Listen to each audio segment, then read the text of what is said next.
But as I said in one of my first videos, I had went to, I think, 2 or 3 classes type thing with a friend because she was right into it. And for whatever reason, I didn't end up picking it up and carrying on with it. And I did, you know, a few pages and then left it at that and tucked it away, and, you know, and that was it until last fall when I really got into scrapbooking. But anyways, I cannot find the album, so I can't show you. But when I do find it, I will show you, because it's kind of neat looking back on what I did then. And at the time, I didn't have any, and I mean any, of the tools that I have now. And I had made, the one thing that really comes to my mind was when I was with my ex-husband, and he had 3 kids, when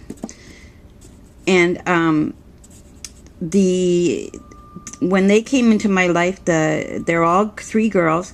The youngest was 9 months old, and then there was twin girls, and they were 3 years old. And so they were in my life. Well, the twins are now 20 years old. So, and they've kind of been out of my life for the last 4 years or so since their father and I split up. But anyway, what I was getting at, because they were so little, it was so much fun at Easter time and Christmas time, and, you know, and doing crafts and things with them. So anyways, what I had did at the time when I was doing all that scrapbooking, it was around Easter, and I remember that because of the layout. I came up with this idea of this egg, what do you call them?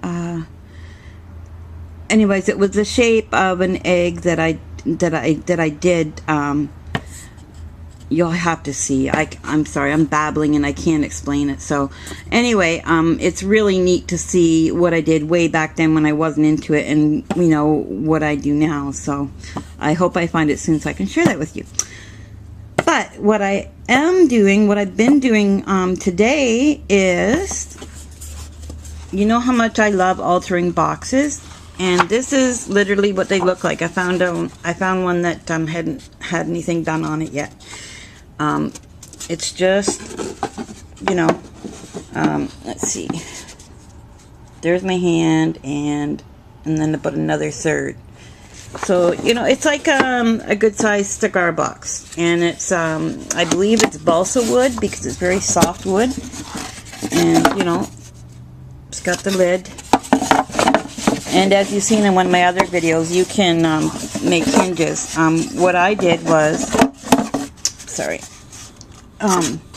what I did in the one, with the one box, was I took the Tim Holtz, the hardware findings, and I used the one of those, and I cut out 2 of them, and I used those with the, God, I'm having such a hard time talking today. The shiny stuff, oh my God. I cannot think of it for the life of me. Glossy accents. So I used that, and it made it strong so the hinges hold on the back of the box. So anyway, I took a blank box that I just showed you, and I painted it a light, very light yellow. I believe it was called either pineapple or sunshine yellow, one of the 2. And then I took a sea sponge, because I remember doing sponge painting years ago. And I took a sea sponge, and I took color, I can't remember the name of that either, but it was blue. And I did that all over the box on top of the yellow.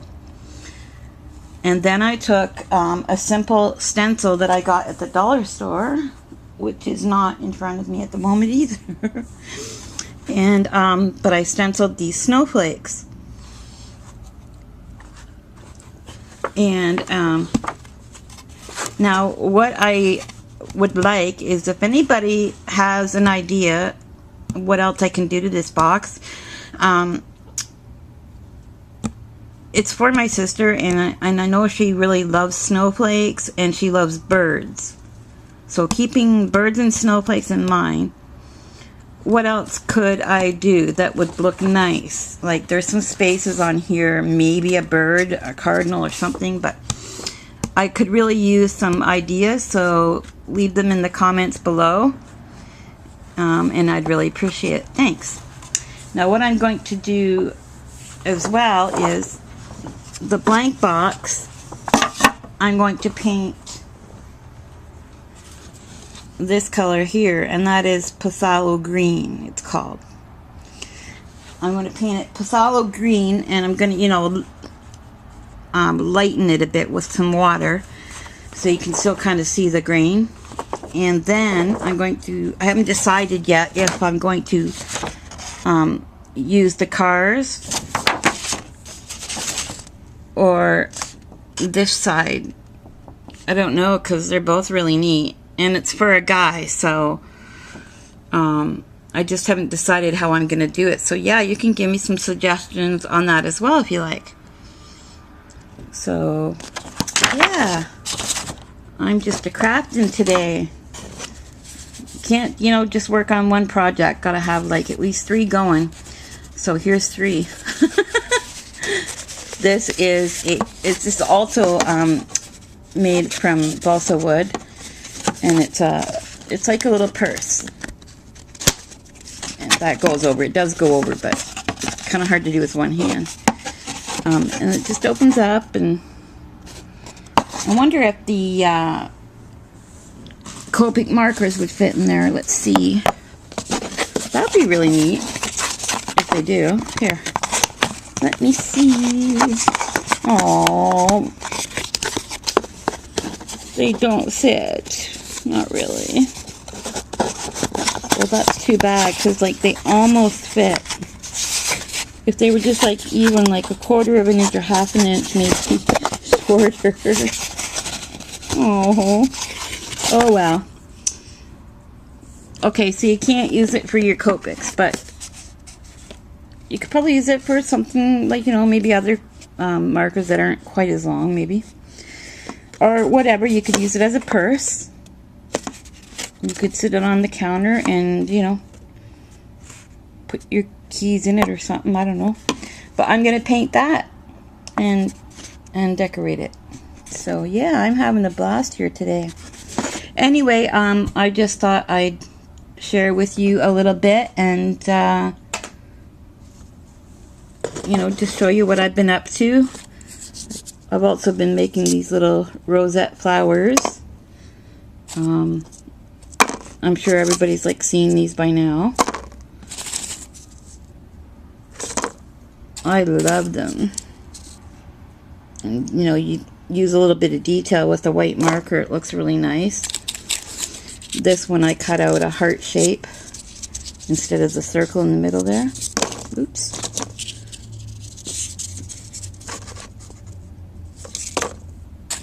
And I can't remember what that was for. The pink one. A lot of these I made before I got the die, guys.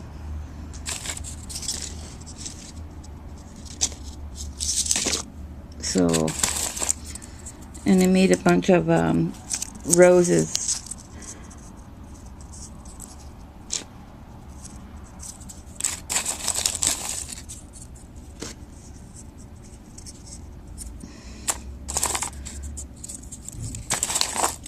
I love them. What I did was I embossed the paper and everything before I cut it out, so I could get that nice shine. Let's see. I even got a little yellow rose with red.